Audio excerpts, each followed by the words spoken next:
Haleluya, puji Tuhan, salam sejahtera bagi kita semua Bapak Ibu keluarga besar GPDI El-Shaddai Magelang.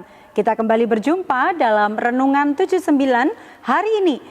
Sebelum kita mendengarkan renungan, mari terlebih dahulu kita mengucapkan salam revival, berubah, berkarya, menjadi berkat. Haleluya. Mari Bapak Ibu kita akan langsung membaca firman Tuhan di dalam Amsal 17 ayat 1. Demikianlah bunyi firman Tuhan. Makan roti kering disertai ketentraman lebih baik daripada makan daging setiap hari disertai pertengkaran. Haleluya. Saya memberikan tema firman Tuhan hari ini yaitu ketentraman. Dalam pembacaan kita tadi dikatakan makan roti kering disertai ketentraman lebih baik. Ya, ketentraman Bapak Ibu ya. Tentram ini adalah tentu saja merupakan dambaan semua orang. Dimanapun kita berada, yang kita inginkan adalah hati kita itu tentram, hati kita itu tenang ya. Tidak mengalami sebuah ketakutan, kekhawatiran atau lain sebagainya. Dan tentram itu sendiri memiliki arti adalah aman, damai, tidak ada kekacauan.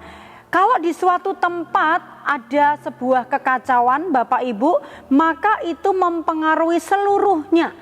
Bukan hanya orang satu yang mengalami kekacauan, tetapi juga orang-orang yang ada di sekitarnya pasti akan ikut merasakan dari kekacauan yang dialami tersebut.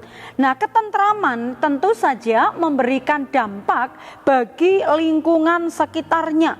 Seperti di dalam pembacaan tadi, ayat pokok kita, meskipun makan hanya roti kering saja, kalau itu disertai dengan ketentraman, maka hal itu mungkin dari segi harga roti kering itu tidak ada artinya ya, tidak ada harganya ya. Tetapi karena dinikmati dengan hati yang rasa tentram, maka itu bisa dinikmati dan bisa menjadi berkat. Tetapi sebaliknya, orang-orang yang ada di dalam lingkungan sekitarnya itu adalah lingkungan yang penuh dengan perkumpulan orang-orang yang di dalamnya itu suka bertengkar, penuh dengan kekacauan.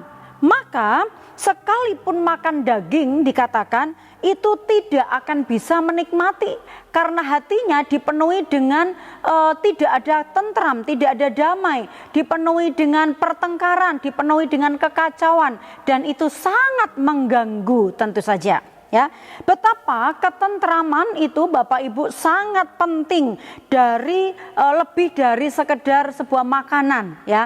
Karena mungkin orang dari segi materi, dari segi ekonomi, dari segi makanan yang dinikmati mungkin enak-enak ya, dari segi rasa. Tetapi kalau di hatinya tidak ada ketentraman, maka tidak dapat menikmati apa yang sebenarnya harusnya itu bisa dinikmati. Nah, dari mana ketentraman itu bisa terbentuk Bapak Ibu? Saya mencatat bahwa asal dari ketentraman itu adalah dari hati yang dipenuhi dengan kasih. Roma pasal 13 ayat yang ke-10, kasih tidak berbuat jahat terhadap sesama manusia. Karena itu kasih adalah kegenapan hukum Taurat. Orang yang mengalami ketentraman adalah jikalau hatinya dipenuhi dengan kasih. Kasih akan saudara, kasih akan keluarga, kasih kepada rekan-rekan sekerja, kepada saudara-saudara yang mungkin satu gereja dengan kita, memiliki kasih dengan orang-orang yang dekat dengan kita, tetangga, kanan kiri kita, ya. Ini mempengaruhi bagaimanakah kalau hati kita dipenuhi dengan kasih, maka ini juga akan membentuk bagaimana cara kita memperlakukan orang lain yang ada di sekitar kita. Hati yang dipenuhi dengan kasih, maka hal-hal baik yang pasti akan dia lakukan kepada orang-orang yang ada di dekatnya. Yang kedua, yang membentuk asal terbentuknya sebuah ketentraman adalah orang-orang yang memiliki hati yang suka damai. Roma 12 ayat 18, sedapat-dapatnya kalau hal itu bergantung padamu, hiduplah dalam perdamaian dengan semua orang. Kalau misalnya Bapak Ibu tinggal serumah dengan orang yang tidak sehati dengan Bapak Ibu, atau mungkin terjadi perseteruan di dalam rumah itu, tidak saling bicara. Apa yang dirasakan Bapak Ibu?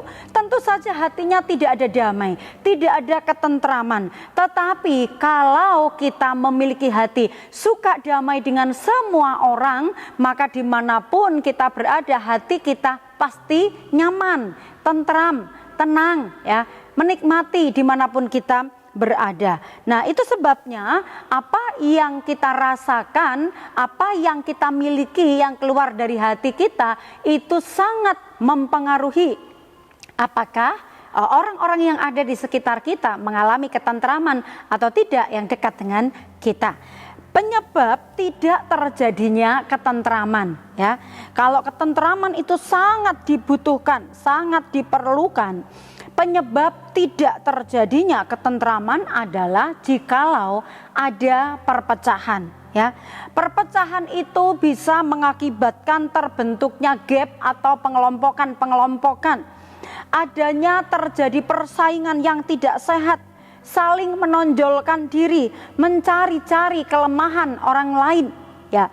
Itu sebabnya bahwa perpecahan pasti, kalau ada yang terjadi perpecahan dalam sebuah perkumpulan atau dalam sebuah keluarga, mungkin istri memihak kepada anak-anak yang sebagian, kemudian juga suami memihak kepada anak yang lainnya. Di dalam keluarga pasti tidak akan terjadi ketentraman kalau tidak ada kesatuan.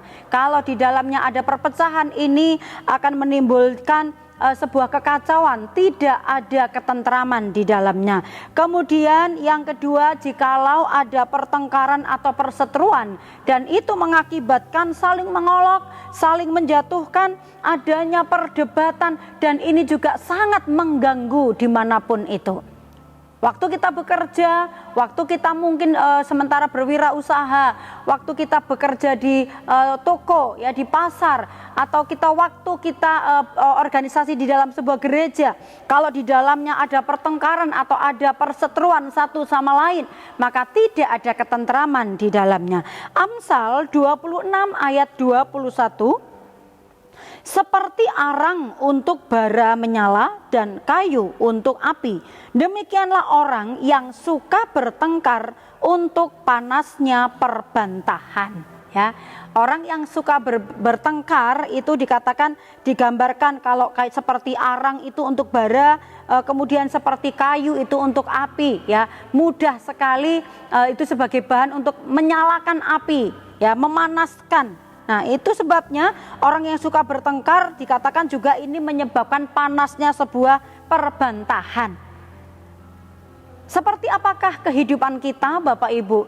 Kita mungkin memiliki banyak firman, tetapi aplikasinya atau dalam kehidupan kita, kalau seandainya di antara kita mungkin masih menjadi salah satu orang yang suka menimbulkan kekacauan, tidak menjaga ketentraman, mari kita belajar, mari kita bertobat, ya. Karena ketentraman itu selalu ada hubungannya dengan orang lain. Jangan sampai orang yang ada di dekat kita merasa tidak nyaman, tidak tentram dengan berdekatannya dengan kita, karena kita tidak bisa menjaga ketentraman itu. Itu sebabnya mari ketika kita hidup bersama dengan keluarga, bersama dengan teman, bersama dengan saudara seiman, dengan saudara kanan kiri tetangga kita, mari kita mau belajar sama-sama menjaga ketentraman itu. Bagaimana cara kita menjaga ketentraman itu, Bapak Ibu? Yang saya catat adalah kita harus menjaga sikap. Bagaimanakah sikap kita dengan orang lain? Kita harus menghormati, menghargai orang lain. Cara bicara kita seperti apa? Kita harus berbicara dengan sopan. Kita juga harus belajar tahu menempatkan diri, tidak mau menang sendiri, tidak menganggap diri kita ini benar, ya. Yang kedua, saya catat cara kita menjaga ketentraman, kita juga bisa bekerja sama dengan orang lain. Karena kita ini adalah diciptakan manusia sebagai makhluk sosial, tidak bisa hidup seorang diri. Kita memerlukan orang lain, kita membutuhkan orang-orang lain ya, dalam hal apapun juga. Itu sebabnya kita harus bisa bekerja sama dengan orang yang ada di sekitar kita. Bekerja sama ini berarti kita tidak menganggap diri kita lebih penting dari orang lain. Kita mau mendengar pendapat atau ide atau pertimbangan dari orang lain, tidak menganggap pertimbangan saya itu lebih pas, lebih benar. Oh, usulnya saya ini lebih bagus, usulnya kamu itu tidak bagus. Tidak.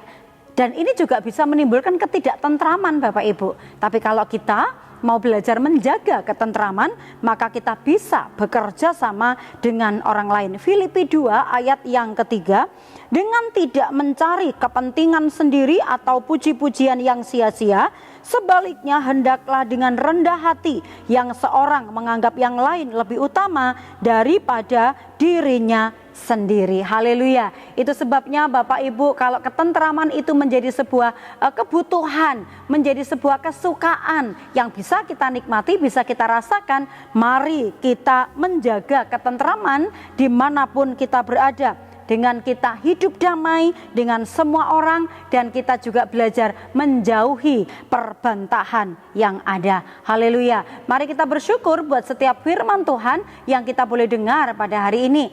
Mari kita hafalkan ayat pokok kita ini Bapak Ibu, supaya ini boleh menjadi berkat dan juga tertanam di dalam pikiran kita dan hati kita. Amsal 17 ayat 1, makan roti kering disertai ketentraman lebih baik daripada makan daging setiap hari disertai pertengkaran. Haleluya. Tuhan memberkati kita, kiranya firman Tuhan ini boleh mendatangkan sukacita dan kedamaian bagi Bapak Ibu. Terima kasih bagi Bapak Ibu yang sudah dengan setia mendengarkan, menyimak dan memperhatikan renungan 79 setiap harinya. Dan apabila Bapak Ibu diberkati, ingin membagikan kesaksian karena Bapak Ibu mengalami pertolongan Tuhan, diberkati melalui penyampaian firman Tuhan, dan juga Bapak Ibu ingin menyampaikan doa secara khusus, Bapak Ibu dapat menyampaikannya melalui chat 0813 274 288. Mari kita bertumbuh bersama, saling mendoakan, saling mendukung, saling membagi kesaksian untuk kita bertumbuh di dalam Tuhan Yesus Kristus. Mari kita sambut firman Tuhan ini dengan kita menundukkan kepala, kita berdoa. Terima kasih Tuhan, Engkau adalah kesukaan kami, Engkau adalah sumber damai sejahtera bagi kami. Pimpin kami Roh Kudus untuk kami berjalan, berbicara, bertingkah laku, bersikap, untuk senantiasa menjaga ketentraman seperti yang Engkau mau melalui firman-Mu pada hari ini. Karena roh kebenaran akan memimpin umat-umat-Mu GPDI El Shaddai ke dalam seluruh kebenaran dan memberitakan kepada umat-umat-Mu hal-hal yang akan datang. Terima kasih, kami bersyukur buat firman-Mu, kami menerima dengan sukacita dalam nama Tuhan Yesus Kristus. Haleluya. Amin.